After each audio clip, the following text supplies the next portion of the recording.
जयपुर में एक दलित परिवार की 2.5 बीघा जमीन को जर्नल के नाम दर्ज करने के विरोध में कालवाड़ तहसील कार्यालय के सामने नायक समाज विकास संस्था के नेतृत्व में गुरुवार को हजारी की संख्या में दलित नागरिकों की ओर से अनिश्चितकालीन धरना प्रदर्शन किया गया। इस दौरान धरना प्रदर्शन में प्रदेश के कई जिलों से गुमटू समाज के लोग शामिल हुए। नायक समाज के विकास संस्था के उपाध्यक्ष संजय सिंह आड़िया ने आरोप लगाया है कि गिरिराज खंडेलवाल और रजनी खंडेलवाल, अशोक खंडेलवाल आदि लोगों ने जयपुर के कालवाड़ तहसील में कार्यरत कर्मचारियों से मिली भगत की और फिर अनपढ़ दलित परिवार की करोड़ों की 2.5 बीघा भूमि का नामांतरण इन लोगों के पक्ष में कर दिया। इसके अलावा इन लोगों ने गुंडे बदमाशों के दम पर निर्माण कार्य शुरू कर दिया। नायक समाज में इसको लेकर रोष व्याप्त है। तहसील कार्यालय पर अनिश्चितकालीन धरना प्रदर्शन की घोषणा की गई। नायक समाज व विकास संस्था के प्रदेश अध्यक्ष राजाराम नायक ने कहा कि राजस्थान में दलित समाज पर आक्रमण की बढ़ती इस प्रकार की घटनाओं का विरोध करते हुए दोषियों के खिलाफ कार्रवाई के लिए उन्होंने संभागीय आयुक्त को शिकायत की है, लेकिन अभी तक इस मामले में लिप्त पाए गए कर्मचारी सहित गिरिराज खंडेलवाल, रजनी खंडेलवाल व अशोक खंडेलवाल आदि लोगों के खिलाफ न ही मुकदमा दर्ज किया गया और न ही किसी प्रकार की कार्रवाई अमल में लाई जा रही है, जिसके चलते समाज को आंदोलन की राह पकड़नी पड़ रही है। एसी के लोग हैं, एसी से अपना चल रहा है, एसी में है, हम एसी से ही हैं। तो हमारी ज़मीन है ओपीसी के नाम, जनरल के नाम करे जा रही है तहसीलदार साहब ने। इसी की आप कार्रवाई करो।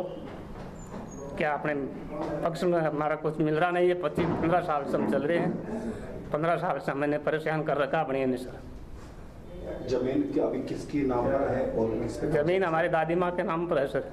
कब्जा किसका है? कब्जा हमारा ही है अभी। वो कैसे नाम कर रहे हैं? नामांकन खुलवा लिया सर, क्या पता कैसे खिला पिला कर रिश्वत दे के, क्या पता पैसे वाले लोग हैं, हमें अनपढ़ लोग हैं सर। दादी को बोला बुसला कर उसको क्या पता क्या किया नहीं किया, आपको लोइन मिलेगा, लोइन के नाम कर ले जाकर उससे रजिस्ट्री करवा ली सर।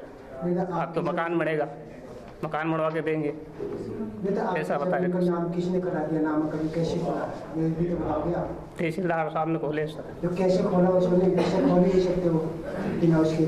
सर मैं बताऊँ आपको, तारीख को हम तहसीलदार को टेलीफोन किया था और मैं मेरे फ़ोन से तहसीलदार को ये कहा, सर तहसीलदार जी ये जो व्यक्ति है ये खंडेलवाल ओबीसी का है, हमारे समाज एससी का है, आप इसमें अंतकाल दर्ज नहीं कर सकते। तहसीलदार ने बोला कि मैं नहीं करूँगा। ये बात मेरे फ़ोन पे की थी, मेरे पास तहसीलदार की रिकॉर्डिंग भी है और मुझे ये भी कहा गया कि सर आप मैं उनकी लगातार उनको बुला रहा हूँ, देख के कागज़ पढ़ूंगा, पढ़ के बात को मैं देखूंगा, देख कर सुनूंगा। उसके बाद में सर उसी ने फिर 4 तारीख को उनको लगातार तारीख दे रहा था, क्यों खंडेलवाल ने उनके साथ 20 लाख रुपए की सर डील की थी और 20 लाख में डील करके इसी ने 4 तारीख की इनके जीजाजी के लड़के की शादी थी, तो उनको पता लग गया था भी ये शादी के अंदर है, ये बिजी है, ये कुछ नहीं कर पाएंगे, अपन इनको 60 गांठ से ये अंतकाल दर्ज कर देंगे।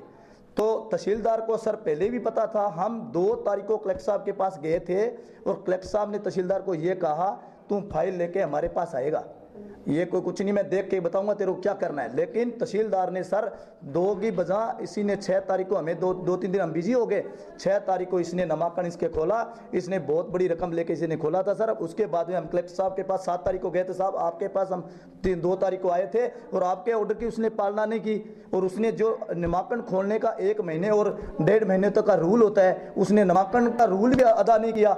उसने भी तारीख 3 दिनों में निकाल कर और 3 में नामांकन खोला। इसलिए हम कल 22 तारीख को हमारे समाज को लेके तहसीलदार कालवान के चौराहे पे बैठेंगे। जब तक हमारे समाज का ये न्याय क्लियर नहीं होगा, नामांकन खारिज नहीं होगा, इस भ्रष्टाचार तहसीलदार के खिलाफ कार्रवाई नहीं होगी, जब तक हम यहाँ से नहीं आलेंगे, हमें भूख हड़ताल करेंगे। वहाँ हमें डिप्टी बेरवा जी के पास हम गए थे 2 तारीख को, बेरवा जी ने तहसीलदार को टेलीफोन किया, हमारे सामने ये कहा था कि तहसीलदार जी ये लोग एससी के हैं, आप कभी गलत काम मत कर देना। लेकिन इस तहसीलदार ने कुछ ही नहीं सुना, क्योंकि इसने 20 लाख रुपए डील पे सर अंतकाल दर्ज किया था और हम ऐसे इनाय कभी सहन नहीं करेंगे। इसके लिए चाहिए हमारी जान देनी पड़ जाए तो एक खंडेलवाल पर, इस तहसीलदार पर, दोनों पे 420 का मुकदमा होना चाहिए सर। जब हम इस मामले को लेके चाहे हमें हाई से लेकर कोर्ट तक जाना पड़े, हम जाएंगे और धरना जब उठाएंगे, जब तक हमारा फैसला नहीं होगा तो धरना नहीं उठेगा सर। ये हमारा निवेदन है। मैं बहादुर सिंह, भोपाल समाज का प्रदेश अध्यक्ष। रूपवास में एसडीएम बाबूलाल ने मंगलवार के दिन सीएससी रुदावल का निरीक्षण किया, जिसमें एसडीएम बाबूलाल ने समस्त व्यवस्थाओं का जायजा लिया और निरीक्षण के दौरान मरीजों से सरकार द्वारा दी जा रही चिकित्सा सुविधाओं के बारे